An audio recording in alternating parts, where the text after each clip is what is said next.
மருது சகோதரர்கள் எப்படி இருந்திருப்பார்கள்? அவர்கள் முகம் எப்படி இருந்திருக்கும்னு என்னைக்காவது யோசிச்சிருக்கீங்களா? அவர்கள் முகத்தை பார்க்க வேண்டுமா? எப்படி? இதோ. ஆம், வெள்ளையர்களை ஓடவிட்ட பெருமை. அரசில் தந்திரமிக்கவர் சின்ன மருது, வீரமிக்கவர் பெரிய மருது. இவர்கள் நாணயத்தை விரலில் மெலிக்கும் திறன் கொண்டவர்கள். வளரி என்ற போர் ஆயுதம் ஏறுவதில் இருவரும் வல்லவர்கள். இவர்கள் உயிர் விட்டது சிவனுக்காக. ஆம், காளையார் கோவில் கோபுரத்தில் வெள்ளையர் கொடி ஏற்றப் போகிறோம் என்று சொன்ன நேரத்தில் தான் இருவரும் சரணடைந்தார்கள்.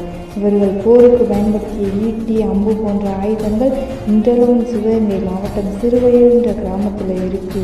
இன்னும் பல ஆயுதங்கள் காணாமல் போயிடுச்சுன்னு சொல்கிறாங்க. 1801 திருப்பத்தூரில் அவர்களை தூக்கிவிட்டார்கள்.